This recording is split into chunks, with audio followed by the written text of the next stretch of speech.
Maybe we should just start with introductions and to get a sense for board experience, et cetera. My name is Scott Weiss. I'm a general partner here at a16z, but prior to that, I was the founder and CEO of a company called Ironport, and I was very specific and directed about building that board, which I'll go into in a little while. And then now I'm on the board of 10 companies here, so maybe we can just kind of do really quickly, and then I can pose a few questions. Sure. So I'm Dan Warmenhoven. For 15 years or so, I was the CEO of NetApp and then continued on as executive chairman for a while. In terms of non-NetApp boards, I've probably been on about 10 or 12, roughly, over the years, most of whom have been private, like stage, Series C, ready to go public. I did that with Redback, Aruba, Palo Alto Networks, and a variety of others. And right now, I think I'm on 5. So I'm Bill Krause. I hang out here occasionally. I was chairman CEO of 3Com. Since that time, I've been on a lot of boards. I had to do a research project for the CIA. I've been on 15 public boards from Adobe to Sybase. I've been on about 12 or 13 private boards, most of whom have long since gone. Delighted to be here. Cool. Aaron Levie, CEO and co-founder of Box. I've only been on one board for about 10 years now, and it was almost a public board. And then things got kind of weird, but we expect it to be a public board, so I will have that experience, and I will come tell you how it goes. Have fun stories and lots of great lessons and things to take advantage of over time. I'm Spencer Rascoff. I'm co-founder and CEO of Zillow. I am currently on 4 boards, 3 public, Zillow, TripAdvisor, and Zulily, and 1 public, Julep. Sorry, 1 private, Julep. That's great. 3 public, 1 private. So I just want to get a raise of hands just so I can get a sense of where we should aim the conversation. Just kind of Series A, B, or C companies. I know most of you are CEOs. Can we just get a raise of hands? Series A? Okay, Series B, and Series C, or further. Okay, so like it's about a third, a third, a third. So I think I would love to, for the Series A and Series B folks in the room, I think maybe first talking about like what are some of the ahas around like when we're kind of think about early stage boards. I want to give you guys some nuggets to take home around like building your board, managing your board. And so I want to get us at the beginning and maybe through maybe 2/3 of our conversation around like what are some of the issues around those early, what are the early things that you did right or wrong. I'll go first and then I'll kind of pass the torch right around. I was just mentioning to Aaron that I always kind of had a rule of thumb, like every time a VC joined my board, I'd add a CEO. And so I ended up with 2 VCs, as it turned out, and 3 CEOs on my board, and me and my co-founder, which I thought was a really good mix. And something that's counterintuitive at this stage when you're thinking about like, hey, do I really need, like now it's just me and 1 other VC. It's typical of the configuration. Like you get your round done and you have a VC on your board and it's you and your co-founder and a VC. And when they kind of agitate and say, hey, do you want to get somebody else on the board? Like I was always like a little bit like, really? What do I need somebody else on the board? Well, one of the key things that might not hit you is if you have like, let's say 2 VCs and 2 CEOs on your board, you can stop taking VCs. Like on that 3rd and 4th round, you can just say, hey, listen, I've got my board together, and I have 2 CEOs, I've got 2 VCs. I really don't need another VC. What I need is a financial expert for going public. And so you don't end up with one of those boards with 6 VCs on your board if you kind of, from the very beginning, think about bringing on an external board member. So that would be my nugget on early board putting together. So. Dan. So I differ a little bit. I've been on 3 boards at Series A, so I'm an outsider, I'm not a venture capitalist. Sure. But I think any more than 1 outsider until you get to Series B is maybe too many mouths to feed. Having somebody who's actually been an operating guy, et cetera, I think has got a lot of value. And they also can be a mediator between the various venture capitalists in ways that a CEO can't, right? So. Especially as you're getting up to Series B or various other issues that show up. But I think more than 1, so I always think of 1 per stage. Yeah, that's what I meant. Like, Yeah. for anytime you add a VC, add a CEO. So I think I think we're on the same page. Yeah, and I think there's a lot of value to that. And then, I think there ought to be an expectation right up front about how long they're going to stay on after a liquidity event. I mean, if you get acquired, obviously the answer is 0. But assuming you're going public, right, what's their continuation going to be? And you ought to start having that discussion well in advance so you can start figuring out what the replacement strategies are going to be. Well, so early stage boards, when you have Don Valentine and Dick Kramlich, the founder of NEA, on your board, it's hard to add anyone else. No airtime? You don't need much more after that. No, but I ditto everything that was said. It's good to get an outside perspective on your board.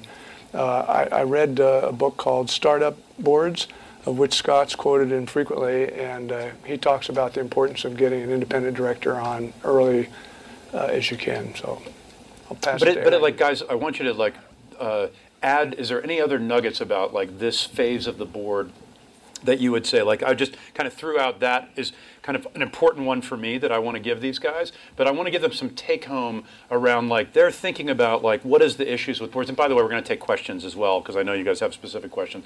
But if there's like one nugget that you would have them take away about building their board or managing their board at the Series A or B, what would that be? You don't have to go in line if you guys want to think about it. Because I know Aaron is like jumping off the chair. There's like 10 things I got to tell you, dude. Right. Yeah, I mean, it has to be at the Series A stage. Well, Series A, B. I Okay. mean, like I want to just make sure we direct some of the conversation since 2/3 of the room is Series A, B. Like, what were you thinking about around that time, right? Great. So basically, so it's really interesting. So our Series A board. I don't know how to reverse engineer this so you could always kind of repeat it, but we were very, very fortunate where our first investor on the board understood something about our business model that we had no context for. Okay. So it's an interesting case where we brought somebody on the board that wasn't necessarily like if you looked at exactly what we were trying to do as a company, you wouldn't know that should be the person that would be on the board. But it turned out that his insights into, so we pivoted within the first year into really kind of enterprise software focused company, and it was really because he had an outside context for a space that we weren't focused on that actually led us to realizing the scale and sort of our the opportunity to be able to go after. And so I think it's probably an important lesson where obviously we you sort of later in life when you know and you have more sort of specificity and it's clear what the vision and mission of the company is, that's where more specialization and domain expertise starts to matter a lot because you're doing kind of all these new specialized activities as a company at scale. But early on, that ability to have somebody flexible, somebody who's going to be agile in terms of how they think about your business and potentially provide context for and in ways that you're not necessarily thinking about is, I think, pretty important. Now, that doesn't mean somebody from a completely different sector, but doesn't have to be that level of sort of the deepest domain expertise on day one. I think we were lucky that ended up mattering a lot for our business model. And over time, as we built out the board, adding specialization for the areas that we wanted to really augment our own internal talent around. So like adding somebody that has a sales specialty or finance specialty. The way we think about it now is we look at sort of what are the major gaps in our strategy that are going to be pretty transformative over some period of time, and who would we want to add that would be able to bring that level of domain experience. So as an example, 2 to 3 years ago, we were really going into the large end of the enterprise, and so the person that we selected to bring on the board was the previous CIO of General Electric. And so that ability to add that kind of impact and visibility to where our business was going ended up being incredibly impactful. And just earlier this year, we brought on Padma Warrior, who is really important to kind of where our technology strategy is going over time as we want to build out our platform. Today, we think about new areas of our growth, and you'd likely see us add people that would be very relevant for that kind of, the areas where we don't necessarily have the internal leadership or the internal visibility completely to be able to bring that somebody onto the board who's going to help us transform the company is really important. Okay. Let me come back and underscore something you said because I think it went by pretty fast.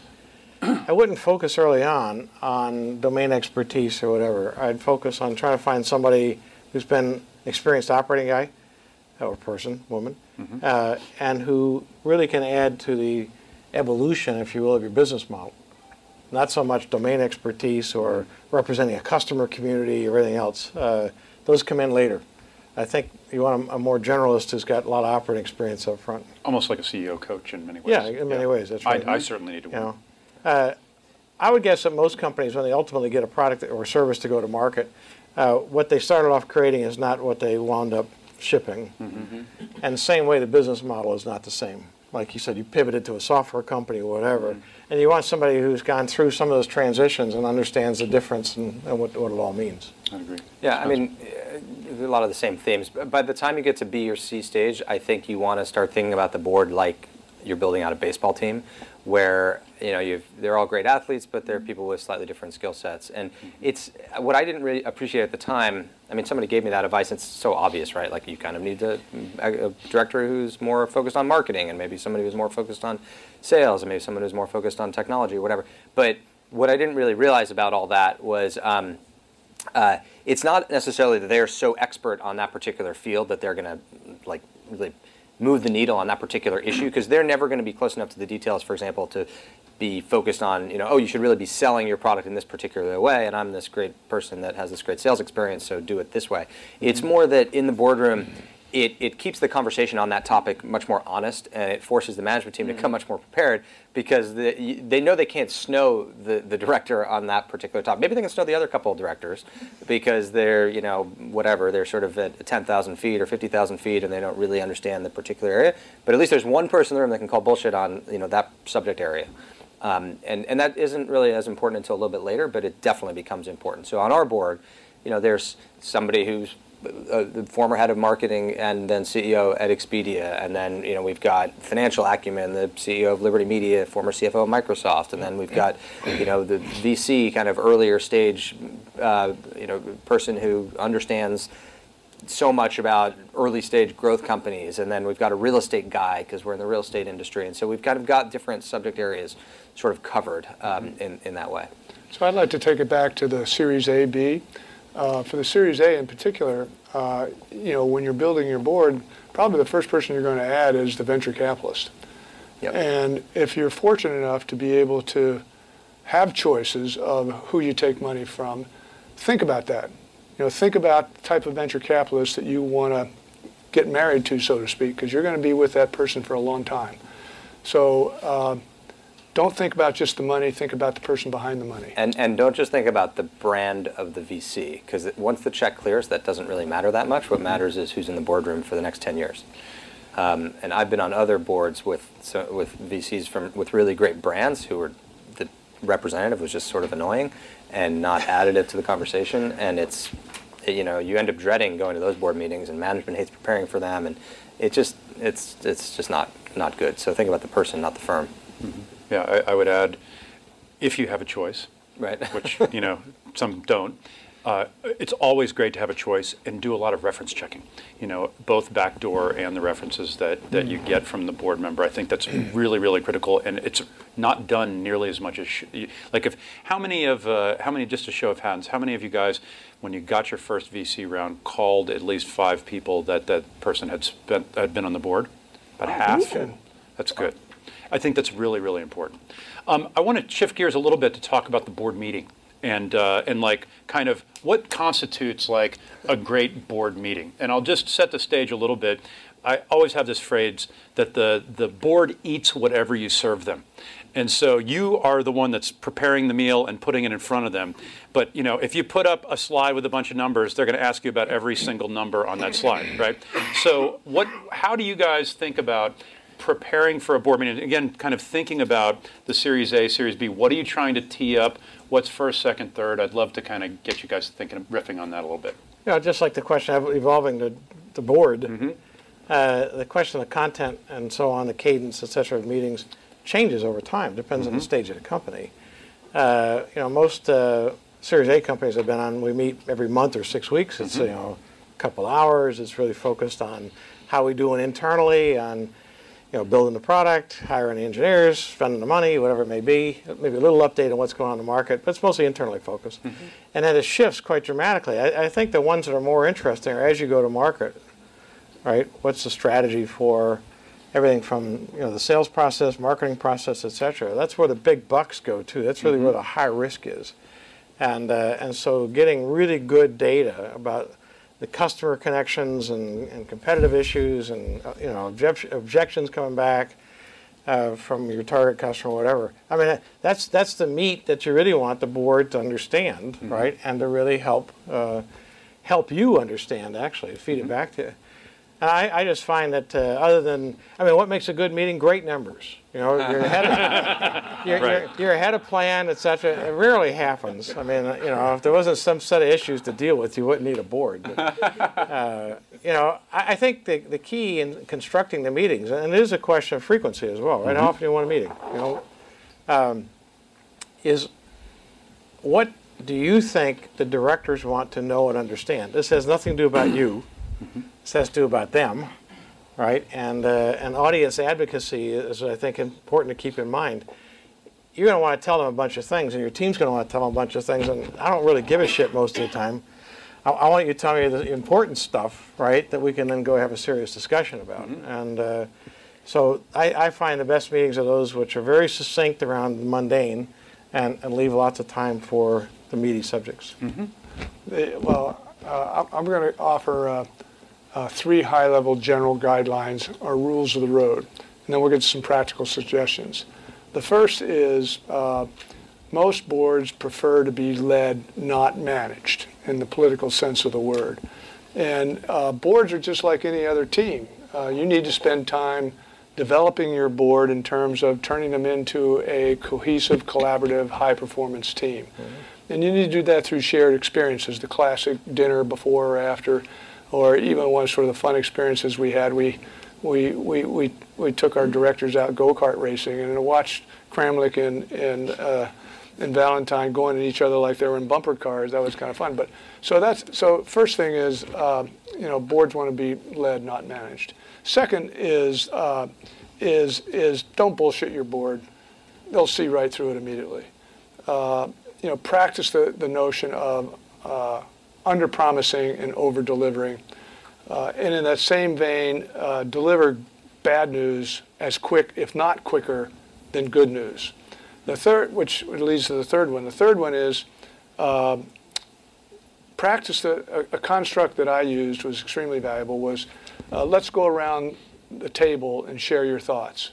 That way you get the perspective of every director in terms of their thinking on a subject. And after you've gotten their perspective, summarize what you've heard. Then you get the benefit of not only heard what they had to say, but you build credibility with them because, oh, wow, he really heard what I had to say. So given those sort of 3 high-level rules of the road, back to the more practical stuff, is in terms of the preparation, one of the things I use to judge the capabilities of the CEO is can they get their shit together and get the board package out in some reasonable amount of time, 2 to 3 days in advance. If you get it the night before, and if you can't manage getting the board package out, how the hell do they manage the company? The second thing I look at is how thick is it? If it's that goddamn thick, practice the 3 C's. It has to be clear, concise, and compelling. If you can't do that, you don't know how to communicate. Those are some practical things about preparation. And presentations, same thing. I don't want to see a slide with 400 words on it. How about just 4 or 5? Practice the Steve Jobs rule. No PowerPoints. Stand up and tell me what you think. So that's looking at more from the board member's point of view. That's great. Pass it on. Yeah. So I think that kind of covers a lot of it. I guess maybe the only other things is it's probably a good way to think about from a content standpoint. Probably the less you want feedback is probably a good sign that you need to add more talent to the board. So if you're just using the board meeting as a way to deliver the latest information and it's not a strategic conversation, it's probably a good sign that you want to, your board sucks. Or you want to want to add more to the bench to change the dialogue and add more kind of conversation. So that's a good kind of way to think backwards from like the actual structure of the board. So for us it's part updates and delivery, and then part sort of strategic conversations around kind of key junctures of the business. I think, and this is something that we we started doing a couple years ago, but including executives in obviously sessions of the board meeting. It's a great way to create accountability for other members of the team, and it drives that drives execution, and it really helps expose them to the board and vice versa. That actually ends up being a pretty good kind of gut check on your talent as well, because there's to the extent that you have experienced board members, that's a good avenue to just learn more about kind of the talent that you're building up, and it becomes an easy and early way to identify where maybe people are hitting scale issues on the team. So. Leverage your board and that board meeting as a tool to drive strategy improvement, to drive accountability with executives, to obviously educate and communicate the latest on the business. But it can be a pretty useful mechanism just as a kind of cadence of the business if you leverage it like that. So first advice I would have would be, if you have time, I do think it's helpful to join other boards. Now, it's probably not practical when you're at A, B, or C stage, and you can hack this by sitting in occasionally on other boards. I did that before I started joining other boards. I would find some other company that I found interesting that was not competitive, where either the VC introduced me or I knew the CEO. I would sign an NDA. I'd go to one of their board meetings and just sit there, quietly. And then joining these other boards has been really valuable to me, and the Zillow board meetings have gotten much better since I've joined a couple other boards. But then some sort of more tactical things. We require decks have to get out, or memos or whatever, 48 hours ahead of time. If possible, 72 hours, but 48 is the absolute latest. We switched about a year ago to a memo system after Bezos and Amazon's model of kind of no PowerPoint for one or two meetings in a row. And it was a lot more work, but because I had to sit down and write it pretty much from scratch, instead of just pulling slides from internal management decks from other kind of monthly or quarterly meetings that we already had. But it was actually a really, really great exercise for me. It forced me to sit down and develop a narrative and really think about how to describe how things are going. And we've switched to that model entirely now, and now different people write different sections, and then I kind of edit it.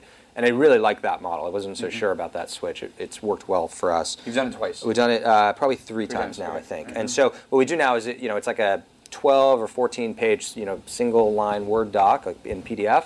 And then there's a deck with way too many slides, basically culled together from different internal meetings, which I'm sure no directors even browse through. But that's sort of there as the backup to say, look, we also have all this data if you really want, but here's the description of what the heck is going on at the company. And then the other thing, I agree with what Aaron said about having management attendance. I would just be really thoughtful about it, because that's currency that you need to think about how to distribute. And once you start inviting executives to board meetings, it's really hard to get them out. And so, including board dinners, there's no good rule of thumb, but you just be really thoughtful. Don't do anything casually. When you're running to a meeting and someone says, "Hey, can I go to the board meeting tomorrow?" Don't just answer on a whim. Really think about who's going to what and why, and how do I explain that to this other person, because you would be shocked at how seriously people take this. And then there are two good best practices that I have from other boards. We actually don't do this all that well at Zillow, but we should and probably will based on this conversation. The first is every board meeting has an exec session without the CEO towards the end. We save 20, 30 minutes at the end, kick the CEO out, board talks out the CEO. And a lot of boards do that. Zillow actually does that.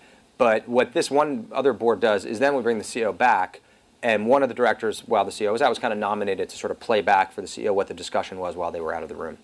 And it's usually that last half hour, once the CEO comes back, is the best discussion of the whole time. And so I found that to be really helpful. And then I wanted to stop you on that. Sure. Because that's with every board I'm on, after a period of time, I try to convince the CEO that it's a good idea. Because when I first walk in, it's normally like, what? You're going to be talking about me when I'm not here? Right. But the implied reason to do this is, you guys aren't talking about me. There's no side conversations that I don't know about. The implication is you fuckers aren't getting together for dinner outside and talking about me and my company. You have this time after every board meeting to talk and get kind of have this together. Then you bring me in and tell me what's going on. So there's not any conspiring outside of the board meeting, which I think is one of the big reasons to do that. In addition to when the directors have to get together, like there is an issue, it's not an odd thing that you're freaking out about, right? Like it's just something that happens at a normal cadence. So sorry, I feel really strongly about that, and I think that everybody should have it. Can I take a tangent on that real quick? Yeah, sure. Since a lot of those issues are performance related, it's really awkward to have one of the CEO's direct reports in the room. And you find a lot of board structures that start off with a CEO and a technical founder or whatever, a co-founder. Got to kick Get them them out off. too. Yeah, you got to kick them out too. You can't have a really candid conversation about the performance of the CEO with one of his subordinates participating. Right. It just doesn't work.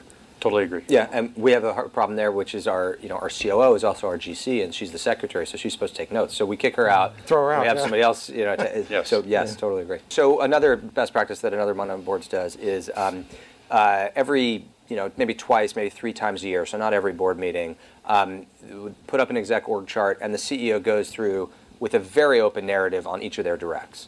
And with the board, pros, strengths, weaknesses, succession planning, like brutally candid about each of their directs with the board.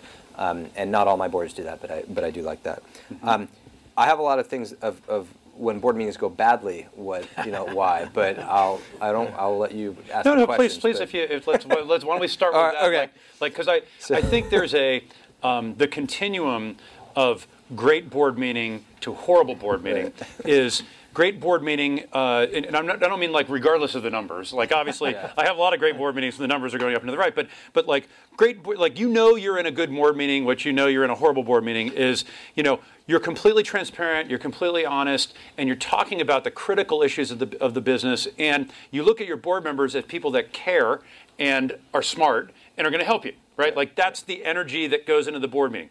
The other board, the kind of the dark board meeting is, I'm hiding a monkey. They're trying to find the monkey, and it's like the whole thing is like a dog and pony show. It's rehearsed. Like we spend a lot of time preparing for the board meeting because we don't want to screw anything up. We don't want to kind of make sure that the lacquer is on everything. Like those are the two. Like you're having a bad and also I look forward to board meetings versus I can't stand board meetings. Those are also the two opposite ends of that extreme. Like the board meeting I look forward to is like I'm going through a lot of crap. I need some help.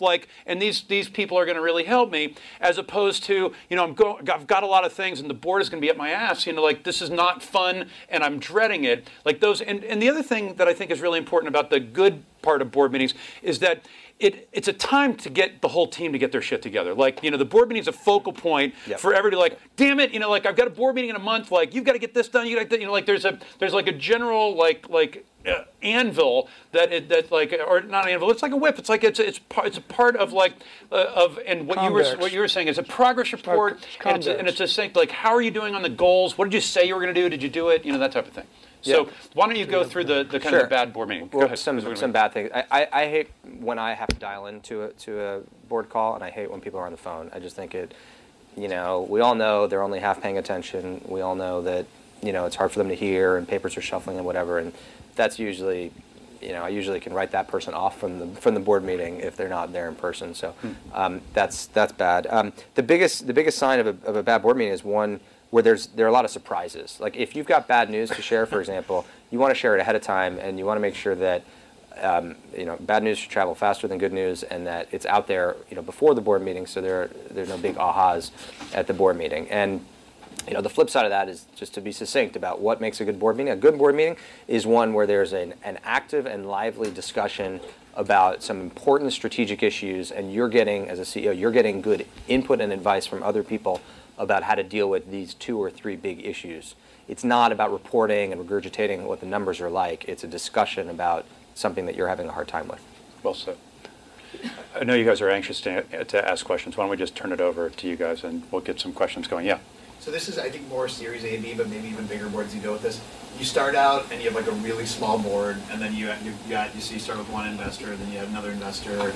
Then like the lawyer shows up, then the lawyer brings the other lawyer, and then the principal shows up, then the outside director, second outside director, and you go from like this really intimate conversation to like no conversation. What's the ideal size of board? Once you're public, I would guess it's probably about 8, CEO plus 7 others. I mean, you got to have financial experts and comp committees and all the rest of that stuff. But any more than 8, it's just too many. I think the question is, no to like the the sort of assisted the principal. Maybe Yeah, we from the day we took our A round from benchmark and TCB, we said no, only the partner. Just the partner. Yeah. And no, I mean, yes. So when I showed up the first time at the first Zillow board meeting, there were literally 30 people there or something, because it was a hot company about to go public. Right. Everyone was there with their observer seat and their assistant, and their associate, and their secretary, and whatever. And it was just like, it was the worst board meeting, and we couldn't talk about anything. I didn't even know who everyone was, and they cleaned house, and now it's a really well-run board. If there are, the only compromise, I guess, is if there are people that need to be, like I don't know. There's one board I'm on where they don't have an in-house GC, and so a lawyer from some, I don't know, Wilson Sonsini or wherever, some expensive law firm, somebody sits there for 6 hours at $500 an hour or whatever and takes notes and typing away, whatever. And it detracts from the intimacy of the conversation. And what I keep meaning to suggest to the CEO is then just dial that person in. Yeah. And they'll put us on mute. We won't even remember that they're there. If we need them there, for the cameras or whatever, then let them be in by phone. And I think that's a decent way to get people out of the room, at least, if they have to be involved somehow. I was less, like it wasn't that big of a deal if somebody brought somebody else occasionally, because the board members were so strong. Like there was not, like they would sit quietly and listen. They're rare that they would actually open their mouth. However, I have run into situations now where you try to get like a customer on your board, like where they want an observer seat if they do a strategic round. Somebody like, I won't name any names, but sometimes that can alter what you say in the board meeting. Like the product's kind of screwing up or something's going wrong. You're not going to want to have that kind of a frank conversation at the board when you have a customer there. And so then you have to wait and have that conversation in the closed session, which is kind of a pain in the ass. So like I think like partner, like a junior partner that somebody is trying to mentor, as long as they're kind of quiet and listening, I was kind of I let that slide, but I was very careful about letting customers dial in and that type of thing that came on later as strategics. I did with one. One of our VCs has kind of a model of like no junior people, so it wasn't an issue. The other one has junior people, and that's sort of part of their model. And so basically, it takes more time, but I dealt with the junior person a lot more offline. So it's like, look, I'll commit to talk to you, whatever, 4, 6, 8 times a year, like offline, and we'll send you all the board materials and whatever, because it is important for that person to be plugged in, because the partner gets leverage from that person, and so I do kind of want them to know what's up, but I didn't necessarily want them in the board meeting itself. So it's another way to solve it. So let me go. Well, before we get to the questions, let me go quickly down the list. Frequency, situational, earlier stage, more frequent, later stage, less frequent. Generally, either every other month for Series A, once a quarter as you get into Series C, but very situational in terms of the frequency. Next question is, what's the length? Oh, and relative to frequency, back to Spencer's point, no dial-ins. Board members have to show, my number one criteria for a board member joining the board to start is he has to be willing to show up and do good work. If you don't show up, I don't need you. So frequency, once a month, once a quarter, later stage. What's the length of the board meeting? 2 hours minimum, 4 hours maximum. And that's, again, situational depending on what you have on the agenda, which leads to the agenda. What does the agenda look like? The agenda usually, the way I think about good board meetings, it has 3 parts to it, like a good play. The first part is sort of what I'll call administrivia and operational updates. And that's 30, 45 minutes, something like that. And count on the fact that your board members have read the material that you've sent out. A bad board meeting is when I sit there and listen to somebody standing up there reading every word on every slide. It's just bad. So in terms of the agenda, first part is the administrivia and the operational updates. The second part is where you get to the real meat of the meeting, where you get to the strategy, and that's where you get to discuss the issues that are on your mind. That's where you get the advice from your board members. And by the way, if you have an issue that you're struggling with, don't come in with a blank sheet of paper. come in with your point of view, and then ask your board members for advice, and go around the table and get their thoughts, and then repeat back what you think you heard. Okay, so that's the agenda. And then the last part of the agenda we've already talked about, where you have a private session with the board meetings and then have the CEO come back. Okay, so that's the agenda. So then you get into the prep, and I think we covered the other things, the preparation and the presentation material. They pass it to somebody else. Or go back to questions. I want to make sure we get to these questions. I do want to, I like the content. I really appreciate I typically start board meetings, and I like having board meetings start with the CEO only and the board members. And the first slide is highlights and issues. And so the highlights are here. Give me the 3-4 things that went really well or that you want to highlight to us. And here are the 3 or 4 things that we got problems with. And sometimes you'll spend an hour in that first bit of the session, but it helps frame the conversation. And then when like the issues are what you spend most of the board meeting talking about. Like I believe the administrivia could get sent out before the board meeting, and the board members are they can read through all that and have questions. But I want to talk about the most of the board meeting is the issues, and I want to bring in, like, if it's a sales issue, I want the salesperson there, and let's drill into it. Here's my best understanding of what we should do, but I want to give. But anyway, like that to me is a different cadence, and I just wanted to add that in. Well, the only thing I would add to that, to me, what's helpful as a board member, set the administrative aside. I agree with you about that. But in terms of the operational updates, frequently that can set the context for the issues that you're going to. In fact, the operational updates should be short, clear, concise, compelling, and set the stage for the issues that you really want to get to. Okay. I did find, not to contradict what Bill said, our meetings always went better when either I, as a CEO, or CEOs who are in meetings where I'm a director, spend the first 10 or 15 minutes doing what you said.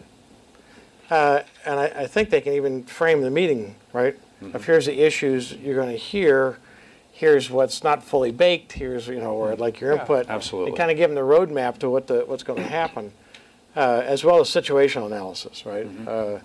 And I found that to be very, very valuable. So I would encourage all of you to do that. I encourage every CEO, every board I'm on to start the meeting that way. It's a private meeting. It's a closed-door session. It's a CEO report. What it's labeled as is no materials in advance. It's all verbal. And what other activities should you expect a board member to do outside of the board meeting? So maybe, you know what I mean? Like, what are the interview executives, that type of thing? So that's a good broad question. Yeah, I mean, I'll just throw it out there. Because I was first time CEO, if we don't count the other things that failed miserably that I did. But so basically, I think that I initially felt a tremendous amount of pressure that, like, the board had to be the way that was like the way that you would learn about growing the business and building up the company, because like theoretically that's the only thing really above you. And then there's a lot of pressure, like, who would you add on the board, like because that you're really like making a bet on like one person that you think you're going to learn from for a really long period of time. And I would totally separate like the ways that you're going to learn and be able to grow as a CEO from the role and responsibility of the board. So I just inverted the entire model, which is like, we've never done a board search. What we've done is built advisors around the company, gotten close to lots of people. I've personally engaged with 50 or so CEOs that have been through very similar problems over similar eras of technology, or different eras of technology rather.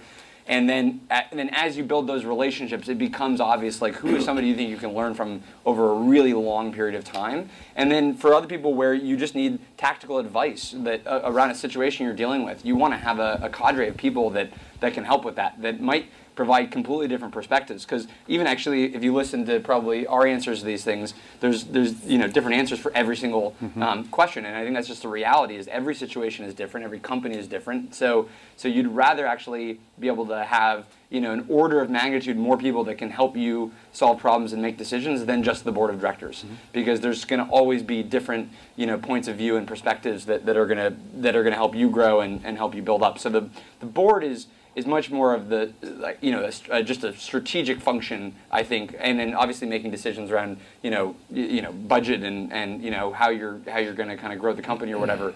But it doesn't have to be the sole way that you grow your own leadership and scale. Yeah, let me just add on to that. The board is not there to help you be successful. The board is there to help the company be successful.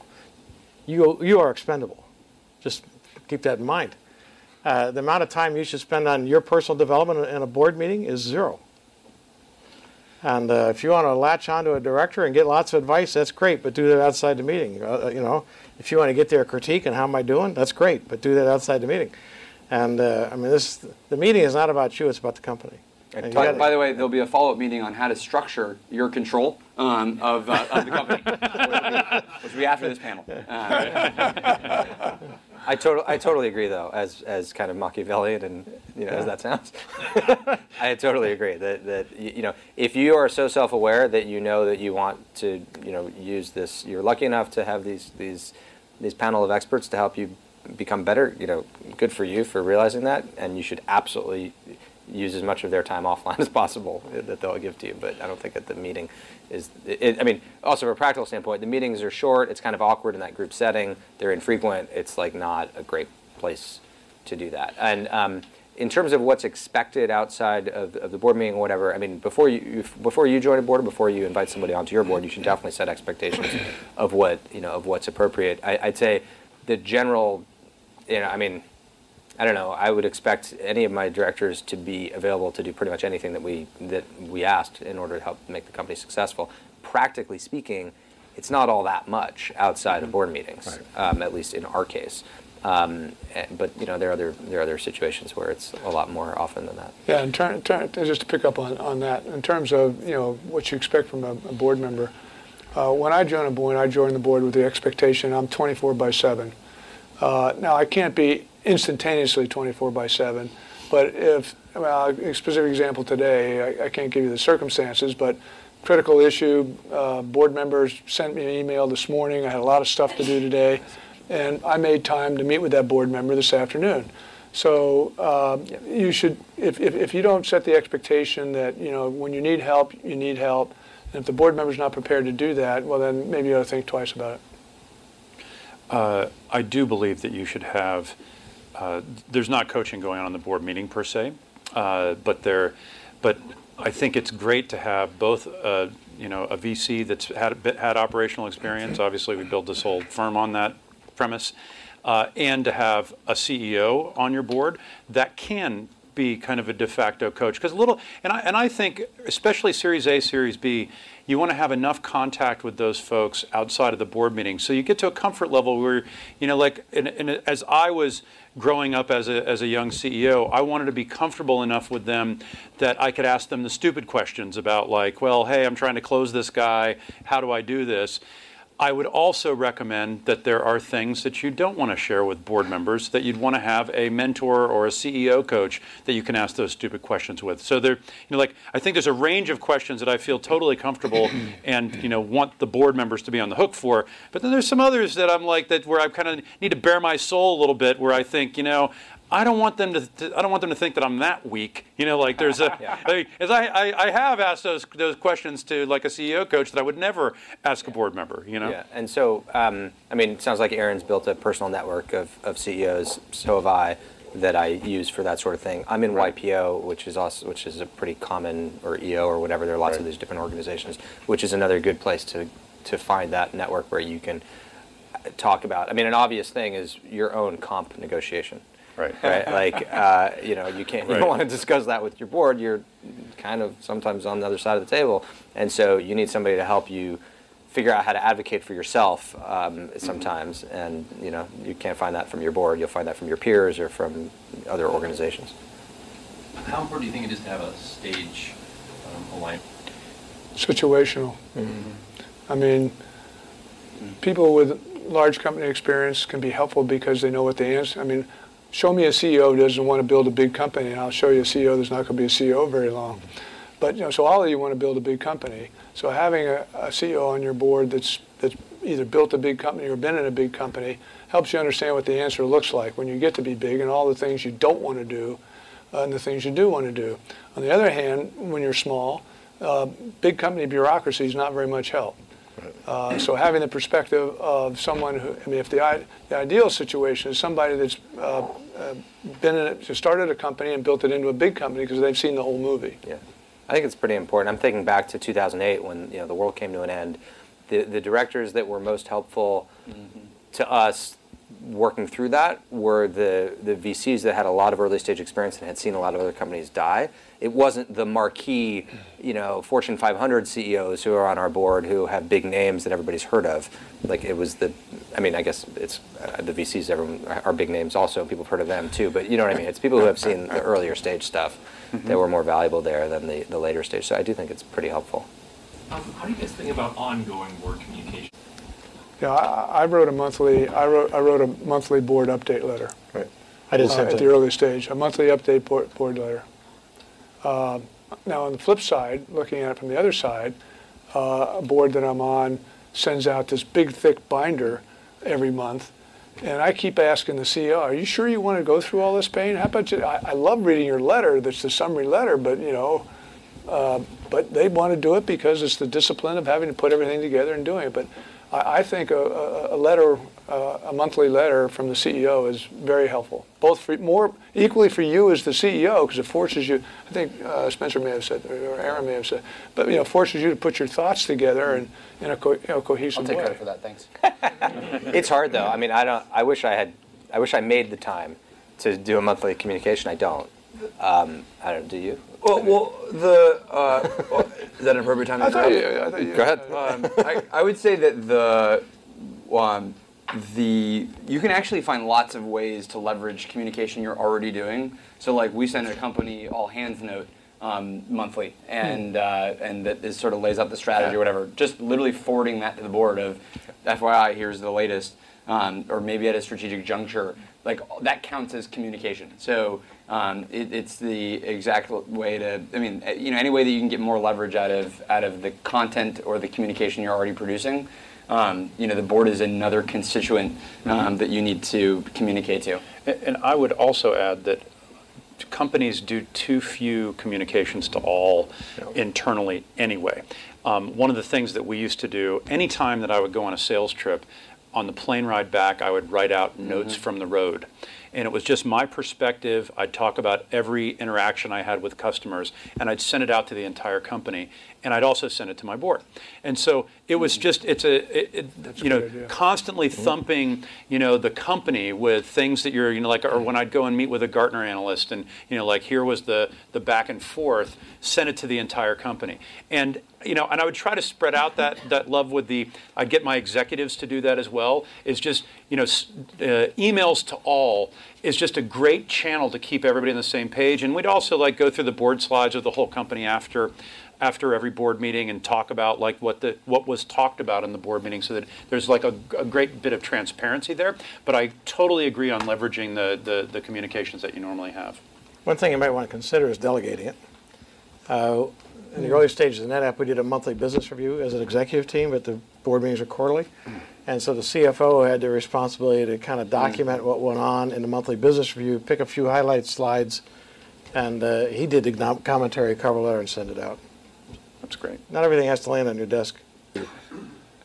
Okay. Well, thanks to the panelists. I appreciate you guys using their time. I really appreciate the turnout. Hope you guys got something out.